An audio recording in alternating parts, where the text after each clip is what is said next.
mais vraiment war a mën a porter au-delà de ça. Maintenant la question qui se pose mooy déjà li ngi yen di def nii rek te bareegul on vous taxe de mouvement trop politisé. Donc est-ce que franchir le pas également pour porter une vision politique beaucoup plus large de transformation wala intégrer ay mouvements yu mel noonu yomb na wala ça risque pas de pousser ay mouvements sociaux yi carrément vers le champ politique en tant que tel?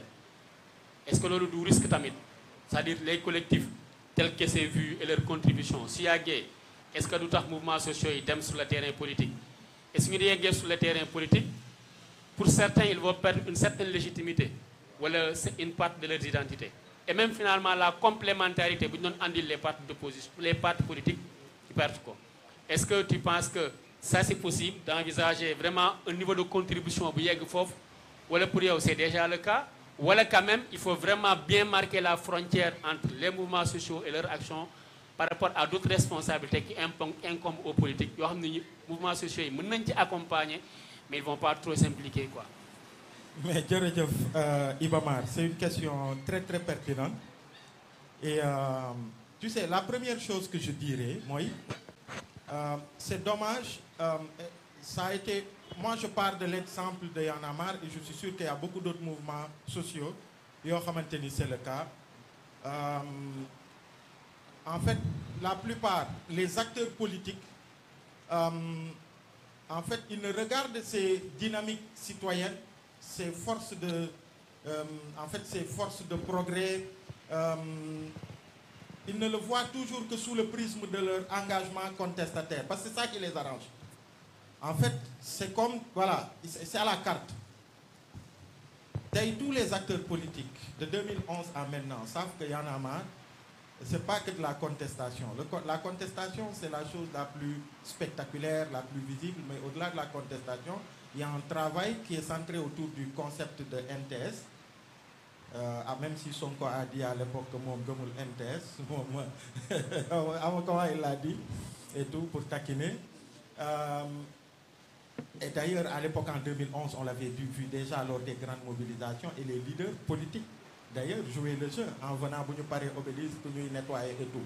Mais au-delà de cet aspect symbolique il y a toute une philosophie de transformation sociale partant d'initiatives citoyennes, parce qu'on estime que surtout pour ce qui concerne les mouvements citoyens, au-delà de cette contestation et tout, ce qui va transformer le pays, ce qui va approfondir la démocratie, c'est l'engagement de toutes et de toutes les forces.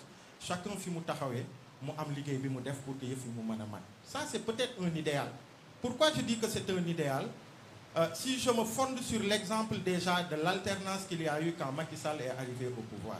Il n'y a pas ce qu'il n'a pas dit. Il est venu à notre QG, il est lu ne.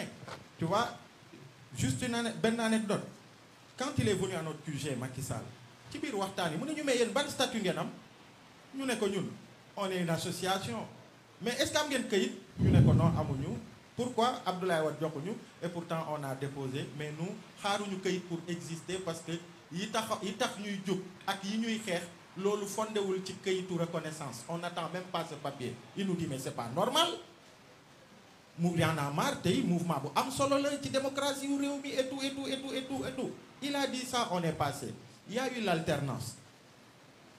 Mais très très vite quand Y'en a marre a commencé à avoir certaines positions, malheureusement, bon, le parti qui est arrivé au pouvoir, qui a crié avec Y'en a marre tienne le principe, mais tout de suite il a dit ah non. Et justement Y'en a marre, ce qui a fait d'ailleurs qu'à l'époque on avait estimé que, parce que le débat s'était posé, bu Wade demee est-ce que le gouvernement bi ñëw dañ ciy dugg, ou bien est-ce que Y'en a marre day jeex parce que c'était un combat ponctuel, ou bien est-ce que on a une vision citoyenne, les transformations qualitatives bi ñuy rêver ci suñu société ñu koy tënk à travers un slogan comme le NTS, mais quelque chose de plus profond et de plus élaboré avec les chantiers yu ñu délimité. Ñu jàpp ni ñun en tant que mouvement citoyen ça peut être notre contribution dans l'agenda de transformation nationale. Mais bi ñu commencé di réaffirmer yenn yi, tout de suite ils ont dit non. Première chose, on a dit ok, on veut des clubs NTS dans les écoles. Ceux qui sont arrivés au pouvoir, ils sont venus avec nous à la place de la nation. Bu ñu nee NTS ñuy for mbuus di for mbalit di for lu ne bu amee inondation ñu ngi banlieue ils viennent faire comme nous. Mais ils sont arrivés au pouvoir, on a dit loolu il faut que ñu yeggale ko mu dem ba ci biir école yi parce que transformation bi ñuy wax démocratie participative bi nga xamante ni ñu ngi koy wax di ko théoriser li mën a tax mu nekk mooy toutes ces forces yéen a ngi ci nguur mais ñun on est des mouvements citoyens ku ci nekk daf ci war a bay waaram ku nekk respecter que les champs fi mu nekk mais voilà ñëpp nekk ci mais malheureusement tout de suite ça n'a pas été le cas. On a dit Y en a marre d'aller dans les écoles pour les endoctriner. Et pourtant l'idée c'était quoi? Drapeau national, indi les jardins scolaires dans les écoles. Ñun bi ñuy ndaw suñu école yi dafa doon am jardin CIA bu arrosé tey suba CPB mu arrosé beneen truc ñi arrosé ñu ne il faut que xale yi ñu ñëwaat sur ces pratiques là à l'école. may école yi ay drapeau dem ci école yi samp fa les mâts du drapeau avec les maçons qui sont avec nous avec des volontaires ñu def cette campagne dans les écoles et puis di ànd ak xale yi ci yooyu c'était ça mais tout de suite ils ont dit non Y en a marre du dem ci école yi. Donc on a eu d'autres initiatives comme ça qui ont tout de suite été freinées parce qu'ils ont estimé que ces gens-là c'est des rêveurs. C'est vrai, on a eu ce discours ensemble quand nous étions dans l'opposition, mais aujourd'hui ils nous emmerdent, ils n'ont qu'à être à l'écart. C'est des gens qui vont nous fatiguer, qui vont s'opposer à nous et tout de suite on nous a pris pour des opposants, justement. Ça c'est un problème. Et donc aujourd'hui il y a eu un nouveau changement de régime. Il y a eu un nouveau changement de régime et moi j'ose espérer que ceux qui portent le pouvoir tey dans leur compréhension Y en a marre que c'est pas que contester ñu bokk ak ñoom ñu xool comment faire pour c'est pas que ça. Ils savent pour la plupart que Y en a marre au-delà de ça c'est un mouvement citoyen qui porte aussi cet agenda de transformation boo xamante ni war na mën a am taxawaay ci réew mi. Je vous donne juste un exemple, quelques exemples bi nguur gi commencé léegi. Moo tax moi j'ai dit lors des premières interviews que j'ai eu à faire bi nguur gu bees di ñëw j'ai dit Macky est arrivé, il y a eu de l'espoir ci fànn yu bëri. Les gens bi mu ñëwee mu ne la patrie avant le parti beaucoup y ont cru mu nekk ci yoon bi mais malheureusement après il s'est perdu en chemin. Et moi j'ai dit j'espère que le nouveau président qui est arrivé, un président jeune qui est de notre génération, le nouveau régime incarné pour la plupart par des jeunes qui sont arrivés avec un discours de rupture nekk ci opposition adopter ce discours de rupture. J'espère que chemin bi ñu nekk nit ñi wóolu leen ci jeunesse bi ñu ci bëri sénégalais yi ñu gëm leen ci ba mu tax ñu am 54%. J'espère pour eux qu'ils ne se perdront pas en chemin. C'est ça que j'ai dit dès leur élection. Et quand tu prends l'exemple, ok, Y en a marre, mouvement citoyen. Les Y en a marre ont dit, mais peut-être que tey il y a des leaders jeunes qui sont arrivés au pouvoir. Nous, les rapports qu'on a eu, l'histoire qu'on a eu avec Macky Sall, même bi mu nekkee opposition, on n'a pas la même histoire avec Pastef.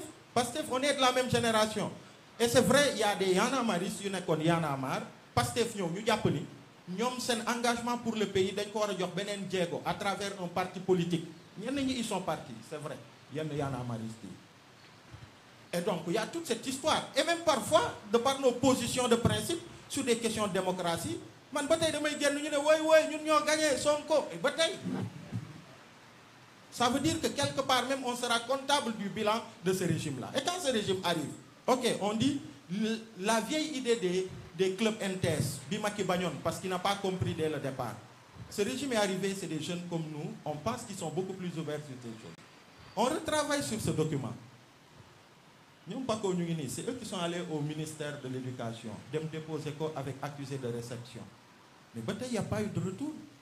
Je fais un SMS à Girassi boo xamante ni à l'époque da ngay bind mu tontu mais ba tey il n'y a pas eu de réponse pour des gens qui disent vous êtes politique, on est un mouvement citoyen, on s'est tous battus tey ñoo ngeen ñun jàpp nañ ni lii mooy suñu contribution bu ñu leen war a mën a jàppale muy ci école yi fexe ba ndaw ñi di leen encadrer di leen lii mais ba tey zéro réponse.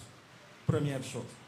Deuxième chose, quand Macky Sall est arrivé au pouvoir très vite, quand ils essaient de récupérer, c'est pas possible, truc. Ils savent que nous, les mouvements citoyens, on est très jaloux de nos images, n'est-ce pas, qui nous dit Souleymane. Ils disent, ok, vous nous les jéemee intimider, ñu xam ni ñi kaso ak dee la ñu yemale, xam nga amul problème. Bon, ok, on va s'attaquer à leurs images. Macky Sall ci loolu la dem. Il a commencé à s'attaquer à nos images. lu ne ñu teg ñu ko lu ne ñu wax ñu ko alors qu'on est un mouvement légal on fait des activités légales dans ce pays kenn mësuñu gis ci ñàkk fayda kenn mësuñu gis ñuy prôner des choses qui soient aux antipodes de nos valeurs de ce pays ñu xamee ñu ko te jàpp naa ni ñi engagé wu ci mouvement citoyen yi ni mel bokk nañu aussi ci ñu bëgg réew mi donc quand ce régime arrive première sorte par exemple et ce régime a bénéficié de ça et mu ngi ciy bénéficier encore imaginez-vous un mouvement comme Y en a marre sous Macky tout de suite on a commencé à dire digga bor la gor ca wax ja mais ce régime arrive on dit écoutez entre nous on dit on est un mouvement citoyen on n'est pas un parti d'opposition on restera toujours un mouvement citoyen mooy lan un régime arrive on sait réew mi fu mu toll on a parlé du 4e sous-sol on a sorti des choses qui montrent que réew mi dafa am fi mu toll ñu ne ñii nañu leen may fu ñu noyyee parce que réew mi dafa kii et on a été dans un silence assumé ñoom caatang yi mais quand on a vu à un moment il y a eu des actes d'arrestation ak des choses on a dit suñu responsabilité mooy rappeler leen li ñu xeexoon ce dont on a été victime nous tous mais ñu def ko on voit tout de suite les pratiques de Macky Sall on voit un responsable de ce régime boo xamante ni xaw ma ndax dama jéggi ou pas mais je le dis boo xamante ni de aar li nu bokk à Noo Lank en passant par tous ces trucs